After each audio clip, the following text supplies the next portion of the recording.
What's going on, everybody? It is your boy Zamboni. I am an astrologer and musician, and it is time to talk about the astrology of the week ahead. As always, I thank you so very much for being here. Thank you for sitting through this video and sending it to a friend, and going to Patreon where you can find an electional report to help you time your life. And also there's an Astro Basics course. Somebody asked me about that recently. That can be found there on Patreon. Thank you for being here. Thank you for going to Spotify, Tidal, Pandora, and checking out the music. Can't help myself. It is super dope. I'm very proud of it.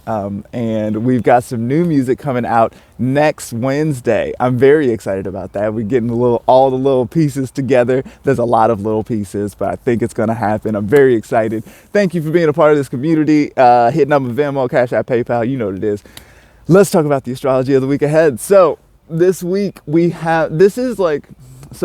are winding down. We are in the last quarter moon, right? And I think that that's really appropriate, seeing what we've got going on here as well. So Mercury, for example, has moved into Aquarius, right? And so now that Mercury has moved out of Capricorn and is firmly into Aquarius now, and is hanging out in Aquarius with Saturn and the Sun, then we are past the Mercury retrograde stuff. It's time to sort of move into the next thing. But also the Sun is with Saturn there in Aquarius, which is ruled by Saturn, right? So we're absolutely in the final throes of Saturn in Aquarius. Saturn is going to move into Pisces on March 7th. That's going to be a big deal. That's less than a month away at this point. So that's going to be a very major change. Things are going to move in a big way once that happens. And so the way I've been describing that is it's like Saturn has been super strong for a really long time, and then now Saturn is underneath the beams of the Sun. And so even though every planet in the sky is still ruled by Saturn, Saturn's influence, Saturn's power has begun to wane, but we might not notice that yet on the day-to-day. We might not really feel, it still feels like all Saturn everything. It feels like, and one of the things about Saturn, and this goes back to the ancient texts, like in Valens from the 2nd century, says that like a Saturn transit feels like it lasts forever. It feels like it's just never going to end, right? So we've got this super strong Saturn, and have had super strong Saturn for 5 years now. And so it feels like it's just going to be like that forever. And it's not. We're about a month away from a major change, right? And so we've got this waning moon that is sort of like speaking to the end of a cycle or something like this. Mercury has moved here into Aquarius with Saturn. So what I mentioned in my daily yesterday is that that's probably really good for doing your taxes and doing, like any sort of like organizational management sort of stuff. Like this is the moment to really do that stuff, because Saturn is going to change soon and shit's going to get weird after that. So this is a really good time to do, and Mercury this week actually is going to be making a sextile to Jupiter in Aries as well. So Mercury in Aquarius sextile Jupiter in Aries. That's air and fire together. They're sort of like working together. It's complementary. Like to see a sextile. They work together. It's cooperative. So with a situation like that, that looks really good for the Mercury things, all of the Mercury things being communications of all sorts. Anytime you need to, again, coming back to the spreadsheets, or math is a really good Mercury term, or reading, or any of this sort of stuff, especially trying to make intelligible data, or make data intelligible. That's a better way to think about that.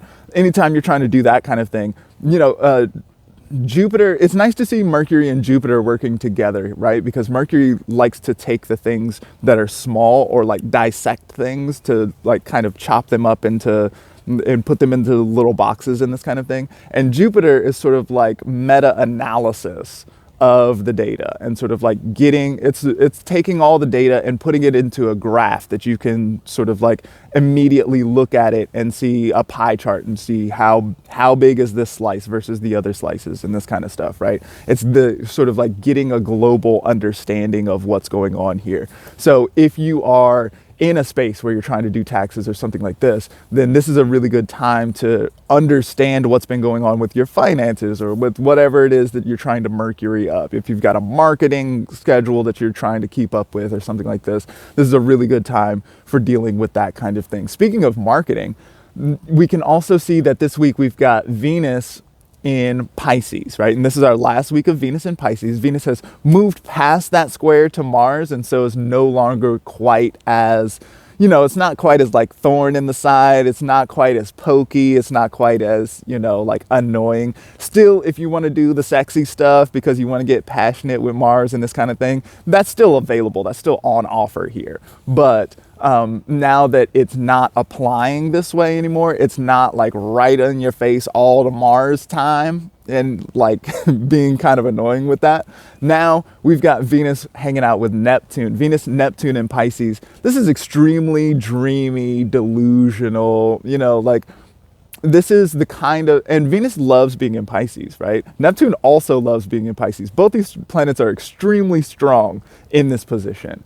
And so, whenever I think about this kind of delusion, I always think about Beyonce or something like this, right? Like you have to believe in impossible things to get to that sort of Beyonce level of greatness, stature, whatever it is that you think that Beyonce is. She's clearly doing that really big, right? And in order to do that, in order to get to that place, you have to believe in things that are not regular things. And, when we think about Venus and Pisces, this is really good for arts. This is really good for dancing, singing, this kind of thing.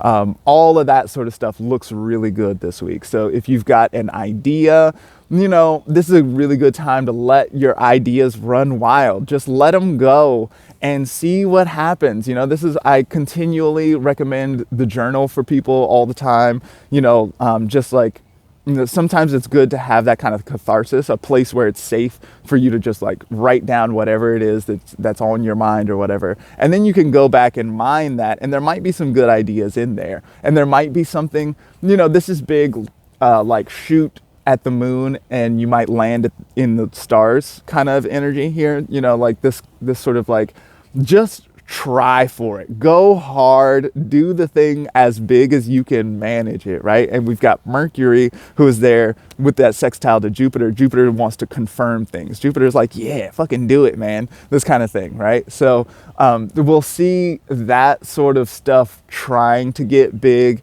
It's a really good time for any of your sort of metaphorical, artsy, symbolic kind of stuff. Like all that stuff looks like it wants to be really good and strong this week. So, but and that's a really good thing to be thinking with as we are moving into Saturn in Pisces time. We're looking at an epochal shift here, right? So we are wrapping up the old Saturn cycle and remembering that. So like Saturn moved into Aquarius, and as soon as Saturn moved into Aquarius, then the world fell apart. And then a little bit after that, then we had this like Saturn-Jupiter conjunction there in Aquarius, which was, that's a major historical shift that changes the way that we see reality at all, what kinds of things are considered to be real and this kind of thing, right? And that's a 200-year cycle. So really, we are still in the first minute of the new day here, right? And so we are completing that first minute in this upcoming period here, right? So we're in the last few seconds of that first minute, right? And so if we are really trying to imagine the more beautiful world that our hearts know is possible, Venus with Neptune, that looks really good for that, for imagining beauty and getting into the heart space with all that. And then kind of being like, like from where we are right now, all Saturn, everything, iron fist and that kind of thing, it feels like it's impossible for us to live in a more beautiful world. There are too many rules in the way. There's all this like corporate management, the algorithm, yada, yada, yada, whatever it is that might be standing in your way, right? In all of our way. And so it can feel like it's going to be impossible to even think outside of that box. But if we can start to just have an idea, have some of this sort of like slippery, delusional stuff that like doesn't even feel like it's real, it feels like a dream, but that dreaming is how we come into the real reality that the next generation will live in a bodily, corporeal kind of way. I'm out of time. Thank you so much for being here. Check it out.